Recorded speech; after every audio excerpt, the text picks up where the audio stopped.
الصلاة خير من النوم۔ السلام علیکم ورحمۃ اللہ وبرکاتہ۔ پیارے دوستو، اصحاب کہف کی غار میں یہودیوں نے 10 سال سے ایک حاملہ بلی کو چھپا رکھا تھا، جو بلی آج منظر عام پر آ چکی ہے۔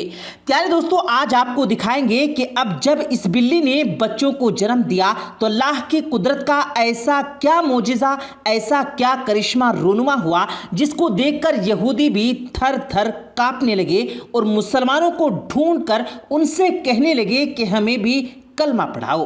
پیارے دوستو، مزید ڈسکس کرنے سے پہلے آپ سے گزارش ہے کہ ہمارے چینل کو سبسکرائب کر لیں اور بیل آئیکن پر کلک کر لیں تاکہ ہماری مزید اپلوڈ ہونے والی ویڈیوز کا نوٹیفیکیشن آپ تک بر وقت پہنچتا رہے۔ پیارے دوستو، اصحاب کہف اور ان کی غار کے بارے میں کون نہیں جانتا۔ آپ صلی اللہ علیہ وآلہ وسلم کے دور میں کچھ قریش مکہ ایک یہودی عالم کے پاس گئے اور اس سے کہا کہ حضور صلی اللہ علیہ وآلہ وسلم سے ایسا کیا سوال پوچھا جائے کہ ان کے نبی ہونے کی حقیقت واضح ہو جائے۔ اس کے جواب میں یہودی عالم نے آپ صلی اللہ علیہ وآلہ وسلم سے 3 سوال پوچھنے کو کہا، جن میں ایک سوال یہ تھا کہ اصحاب کہف کون تھے۔ لہٰذا اللہ پاک نے اپنے پیارے محبوب صلی اللہ علیہ وآلہ وسلم کو اس کا جواب قرآن پاک کی سورہ الکہف کے اندر مکمل وضاحت کے ساتھ بیان فرمایا۔ واقعہ کچھ یوں ہے کہ حضرت عیسیٰ علیہ السلام کا دور تھا جب اللہ تعالیٰ نے آپ کو آج کے دور کے فلسطین کے علاقے میں اسلام کی تبلیغ کے لیے بھیجا ہوا تھا۔ یہ علاقہ اس وقت رومن ایمپائر میں شمار ہوتا تھا۔ یہ بت پرست لوگ تھے۔ یہاں ایک یہودی بادشاہ کی حکمرانی تھی جو رومن حکومت کے ماتحت کام کرتا تھا۔ جب حضرت عیسیٰ علیہ السلام نے تبلیغ شروع کی تو رومی لوگ آپ علیہ السلام کے مخالف ہو گئے اور آپ علیہ السلام کو گرفتار کر کے سولی پر لٹکانا چاہا، مگر اللہ کے حکم سے آپ علیہ السلام کو زندہ آسمان پر اٹھا لیا گیا۔ اس واقعے کے کچھ عرصہ بعد یہودی لوگوں نے رومی حکومت کے خلاف بغاوت کر دی، لہٰذا اس کے رد عمل میں ان کا ٹٹس نامی رومی بادشاہ نے یروشلم اور فلسطین پر حملہ کر کے بالکل تباہ کر دیا، حتیٰ کہ بیت المقدس کو تباہ کر دیا تھا۔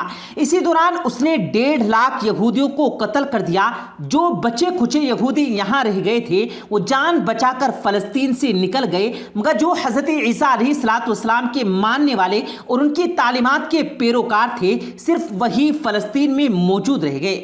اس وقت کا جو بادشاہ جو کہ رومی تھا اور بت پرست تھا، لہٰذا اس کی حکومت میں موجود عیسائی لوگوں پر اس نے ظلم و ستم کرنا شروع کر دیے۔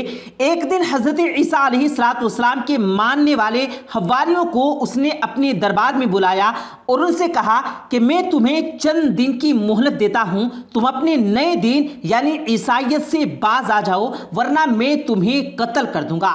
عیسیٰ علیہ السلام کے پیروکار یہ نوجوان لوگ دراصل اصحاب کہف تھے، جن کے واقعے کا ذکر قرآن پاک میں سورہ کہف میں وضاحت سے آیا ہے۔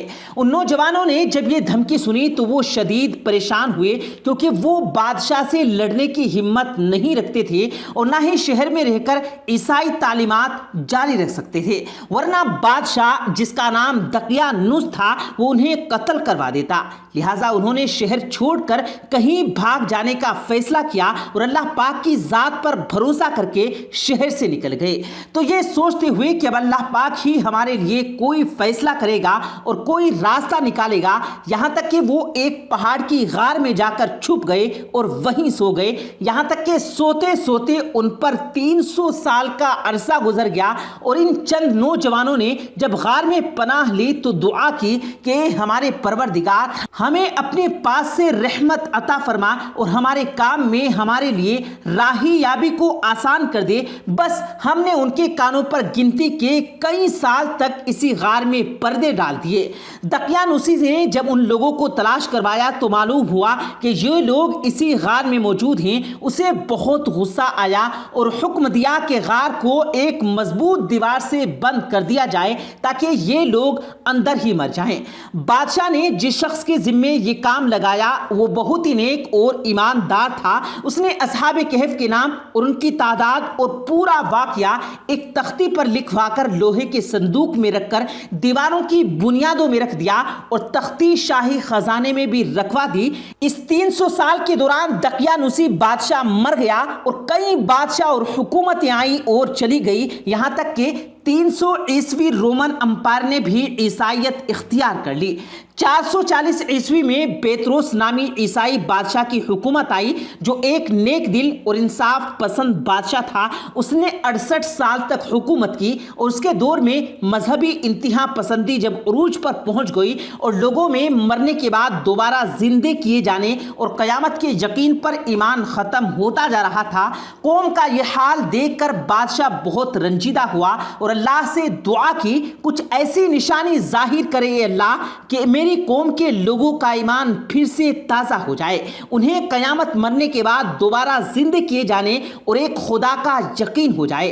اللہ تعالیٰ نے اس کی یہ دعا قبول فرمائی، لہٰذا ایک دن ایک چرواہا اپنی بکریوں کو ٹھہرانے کے لیے اس غار کے پاس پہنچا۔ یہ وہی غار تھی جس میں اصحاب کہف موجود تھے اور اس چرواہے نے چند لوگوں کے ساتھ مل کر اس دیوار کو گرا دیا۔ دیوار کے گرتے ہی لوگوں پر ایسی ہیبت و خوف طاری ہوئی کہ سب گھبرا کر وہاں سے بھاگ گئے۔ یوں اللہ تعالیٰ کے حکم سے اصحاب کہف اپنی نیند سے بیدار ہوئے اور ایک دوسرے سے سلام کلام کرنے لگے اور اپنے ایک ساتھی یملیخا کو بازار سے کھانا لانے بھیجا۔ جب یملیخا بازار پہنچے تو یہ دیکھ کر حیران رہ گئے کہ شہر میں ہر طرف اسلام کا چرچا ہے، یہاں تک کہ لوگ اعلانیہ حضرت عیسیٰ علیہ السلام کا کلمہ پڑھ رہے ہیں اور ان کی تعلیمات پر عمل بھی کر رہے ہیں۔ اس کشمکش میں یملیخا نے کھانے کے عوض اپنے زمانے کے سکے دکاندار کو دیے۔ دکاندار نے جب یہ سکے دیکھے تو شک ہوا کہ شاید اس شخص کو پرانا خزانہ مل گیا، لہٰذا اس نے یملیخا کو سپاہیوں کے سپرد کر دیا۔ سپاہیوں نے یملیخا سے پوچھا، بتاؤ یہ خزانہ کہاں سے آیا؟ یملیخا نے کہا، ہمارے پاس کوئی خزانہ نہیں، یہ ہمارا ہی پیسہ ہے۔ سپاہیوں نے کہا کہ ہم کیسے مان لیں کیونکہ یہ سکے 300 سال پرانے ہیں۔ یملیخا نے کہا، پہلے مجھے بتاؤ کہ دقیانوس بادشاہ کا کیا حال ہے؟ سپاہیوں نے جواب دیا، آج اس نام کا کوئی بادشاہ موجود نہیں، مگر سینکڑوں سال پہلے اسلام کا ایک بے ایمان بادشاہ گزرا ہے، وہ بت پرست تھا۔ یہ سن کر یملیخا حیران و پریشان ہوئے اور بتایا کہ ہم کل تو اس کے شہر سے اپنا ایمان اور جان بچا کر بھاگ گئے تھے اور میں اور میرے ساتھی قریب کی ایک غار میں چھپ گئے تھے، جبکہ میرے باقی ساتھی اب بھی غار میں موجود ہیں۔ تم میرے ساتھ چل کر خود ہی دیکھ لو۔ جب سپاہیوں اور بہت سے لوگ اس غار کے پاس پہنچے تو اصحاب کہف یملیخا کے انتظار میں تھے۔ جب غار کے پاس بہت سے آدمی پہنچے اور شور و غل سنائی دینے لگا تو اصحاب کہف سمجھے کہ دقیانوس کی فوج ہمارا تعاقب کر کے ہمارا پیچھا کر کے غار تک آ پہنچی، لہٰذا وہ اللہ کے ذکر اور حمد و ثنا میں مشغول ہو گئے۔ سپاہیوں نے غار پر پہنچ کر تانیے کا وہ صندوق برآمد کر لیا اور اس کے اندر سے تختی کو نکال کر پڑھا تو وہاں اصحاب کہف کے نام اور یہ لکھا تھا کہ یہ مومنوں کی جماعت ہے جو اپنے دین کی حفاظت کے لیے دقیانوس بادشاہ کے خوف سے اس غار میں پناہ گزین ہوئی ہے۔ دقیانوس نے اس غار کے منہ کو بند کروا دیا ہے۔ سپاہی یہ دیکھ کر حیران و پریشان رہ گئے۔ جب کچھ سمجھ میں نہ آیا تو اپنے بادشاہ بیدروس کو اطلاع دی۔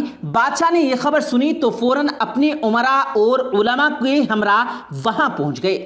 اصحاب کہف نے غار سے نکل کر تمام واقعہ بادشاہ سے بیان کیا۔ بیدروس نے سجدہ گزار ہو کر اللہ تعالیٰ کا شکر ادا کیا کہ اے اللہ، میری دعا قبول ہو گئی اور آپ نے ایسی نشانی ظاہر فرمائی کہ انسان موت کے بعد زندہ ہونے کا یقین ضرور کرے گا۔ اس کے بعد اصحاب کہف نے بادشاہ کو دعا دی اور سلام کرنے کے بعد دوبارہ اسی غار میں واپس چلے گئے اور دوبارہ واپس جا کر سو گئے۔ اور اسی حالت میں اللہ تعالیٰ نے انہیں موت دے دی۔ بادشاہ نے اسی غار میں ان کی قبریں بنوائی اور سالانہ ایک دن مقرر کر دیا جب لوگ اصحاب کہف کی قبروں کی زیارت کے لیے آیا کرتے تھے۔ پیارے دوستو، یہ تو واقعہ اصحاب کہف کا ہے۔ آئیے اب بات کرتے ہیں اس بلی کی جو اس غار سے حاملہ نمودار ہوئی۔ پیارے دوستو، کہا یہ بھی جا رہا ہے کہ یہ بلی تجربے کے طور پر اس غار میں پچھلے 10 سال سے یہودیوں نے رکھی تھی۔ بلی حاملہ ہوئی تو انہوں نے اسے اس غار سے نکالا اور بلی نے پیارے دوستو پچھلے کچھ دنوں 5 بچوں کو جنم دیا۔ لیکن حیران کن اور لرزا دینے والی بات یہ ہوئی کہ بلی کے ان بچوں نے پیدا ہوتے ہی اللہ اللہ کہنا شروع کر دیا، جس سے سب یہودی سائنسدانوں نے کان لگا کر سنا تو وہ بے یقینی اور یقین کی ملی جولی کیفیت میں تھر تھر کانپنے لگے۔ اور سننے میں پیارے دوستو یہ بھی آیا ہے کہ وہ سب لوگ جو اس سارے معاملے میں شامل تھے باری باری اسلام قبول کر گئے۔ پیارے دوستو، یہ خبر ایک ذرائع سے معلوم ہوئی جو ہم نے آپ تک پہنچائی ہے۔ آپ اس کے بارے میں چاہیں تو اپنی کھل کر رائے دے سکتے ہیں۔ پیارے دوستو، امید کرتے ہیں آپ کو آج کی ہماری یہ ویڈیو ضرور پسند آئی ہوگی۔ اگر آپ کو یہ ویڈیو پسند آیا ہو تو اس ویڈیو کو دل سے لائک کریں اور زیادہ سے زیادہ لوگوں تک اس ویڈیو کو ثواب کی نیت سے شیئر کریں، اور اس ویڈیو کے بارے میں آپ کی کیا رائے ہے کمنٹ سیکشن میں اپنی رائے کا اظہار ضرور دیں، اور مزید اسی طرح کی روز کی ویڈیو پانے کے لیے ہمارے چینل کو ضرور سبسکرائب کریں۔ ملتے ہیں پھر ایک نئی ویڈیو کے ساتھ، تب تک کے لیے اللہ حافظ۔